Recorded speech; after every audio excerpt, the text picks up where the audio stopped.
What is up, DTube and the Steam blockchain? So today I want to talk about a very cool thing, I think, and that is the connection between human emotion and token value.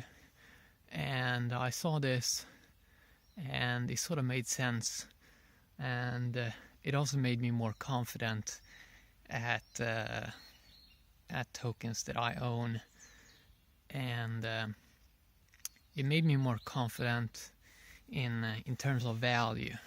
So what is the connection?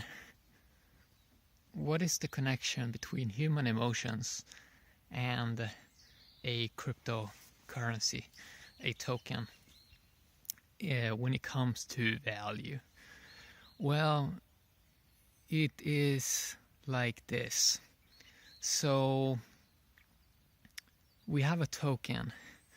What kind of value does a token have?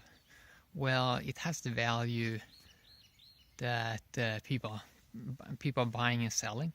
So that's fairly obvious. But humans' emotions about a specific token is something that a lot of people aren't talking about. So what is the emotions people feel about a token? And if we imagine a token being used a lot, that people are, let's say, investing a lot of energy into that token, or they are earning that token in some way, they are investing time and energy into a specific token project, clearly they become more emotionally invested, and the more human emotions that is positive towards a token, the more people are willing to hold a token and not sell it for a low price, and also the more people are willing to pay for a specific token because they value it. So when we really start to consider the connection with how big part human emotions are playing in this whole crypto and token game, it becomes fairly interesting, because when we consider human emotions, we see that it's going to take a long time for human emotions and for the time and energy to be invested a lot. So a person with their emotions gets invested into a specific token. We can see how that process is going to take a long time. It's going to take years, which it's a way better, I think, a way better system of looking at it, a value of a token, instead of thinking of the moon, for example, or like many people think we just need more people, but it's more about emotions. It's more about the emotional state, and if people are investing into something, and because human emotions takes time. It takes time for humans. It almost is as if you look at a token as a relationship, and for a relationship, for example, to become strong, it's going to take a long time. It's going to take a long time, and heartbreaks may happen, and all this. So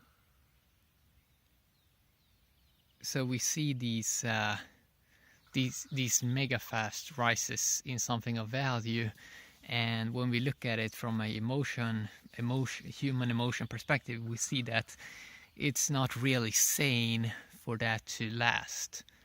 Something that goes up super fast, even when we look at human emotions, it's not really sustainable. You sort of want it to be as a relationship, that human emotion value in something slowly goes up, and with time, obviously, if we think about someone investing a lot of time and energy in something, their emotional investments is going to increase, and it's eventually going to make it so a lot of them that invest a lot of time, they are just going to be willing to pay more for something, right? So in the long run, that should basically increase the price, because scarcity is still a thing. And it's very nice, because one aspect that people are not considering is, for example, the bragging rights of owning something. So one problem I think that Bitcoin have, for example, is that people are not using it as a utility token. So people are mainly looking at it as a pension plan or a Lambo plan.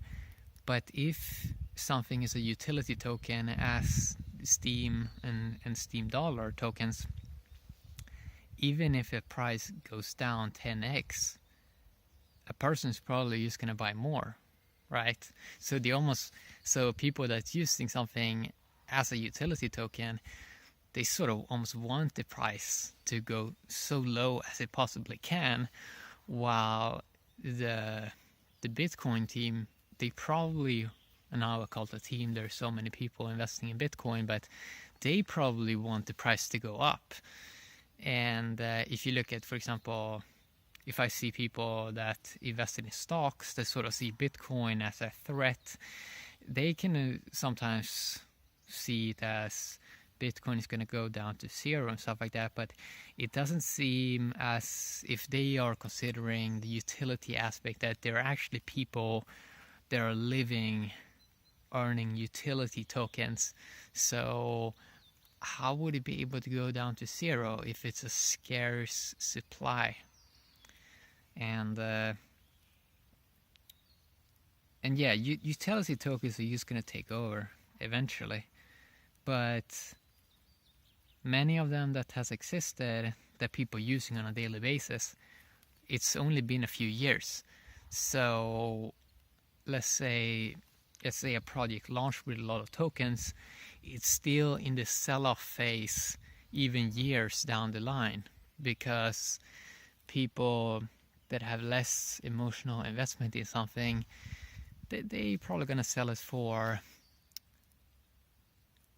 they probably are maybe looking for some other investment or some other cool thing, while people that are using it as a utility token on a daily basis, their emotional investment is going to be massive over the time. So even one little unit of a utility token, a specific one, that's going to be massive value to them, and they're not really going to care about the price, because it's not even going to be a thing.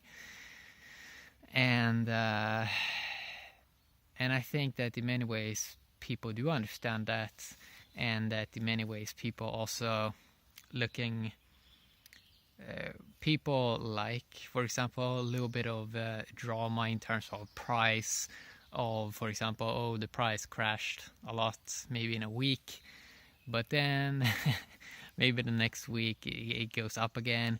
And it's funny because people tend to forget pretty fast about something, and that mainly happens because humans, their memory, they tend to forget. People forget kind of fast, and it's very hard for people to have, or for a lot of people, it's kind of hard to consider the future, consider 2 years down the line or 3 years down the line, because we really are not that good at thinking about something in an exponential way. We usually only think about it in a linear way. Take, for example, just the idea of that, the salary aspect, that someone is earning something daily. That's a huge thing for a lot of people. Even if a person would have a lot of tokens, they still feel sort of that that it would feel strange to not earn something in a day. We still have that aspect of the people want to earn something daily, even though they have the tokens for maybe a couple of years. So it's interesting how that is going to play out, but it's a very good way of measuring, for example, a token project, of looking at it with yourself or with other people. If it's something that you can see yourself having a relationship with, and if you can see other people having a relationship with a specific token, are they investing human emotions in it, and can you see it being used in the long-term aspect?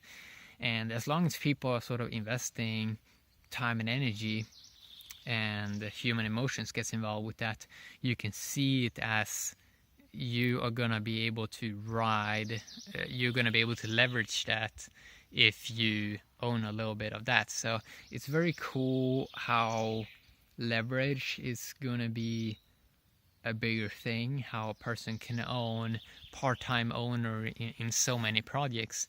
It definitely is going to change how it has worked in the past, where it was kind of hard to have access to be an owner, where it was mainly you worked on some land but you didn't own any equity stocks or whatever. And tokens are sort of like more efficient stocks in many ways, because you can easily move them permissionless, which is kind of cool. So it's quite fascinating, because a lot of people do not look at it like that. For example, if you see something, so first you can see something go up super fast, but you can also see something go down super fast, but both are on a long time scale. They're both sort of unrealistic, because human emotions usually don't crash 100%. It's kind of strange. Or human emotions doesn't usually go up 100%. It's not something that is sort of sustainable over a long period of time. So I want to talk a little bit about that, because mainly when people are looking at tokens, they're not taking into consideration human emotions, investment in a specific token, and how that time and energy that a person invests, how they're going to value something higher. So people are usually just looking at we need to use more humans. But if you have a lot of humans and they don't invest a lot of time and energy into creating something that is worth a lot, either entertainment or knowledge, then they're probably gonna they may not even value a token, right? So we see a lot of people that just want to be passive investors, and but if many of them, the passive investors, if they invested a lot of time and energy, they probably would be willing to pay more for something, because they can see that for them, for their life, as a utility token, it's going to be worth so much, right? So people sort of decide also themselves a lot. So I wanted to talk a little bit about that, and it's a fun topic. Thanks for watching. Have a great day, DTube and the Steam blockchain. Bye-bye.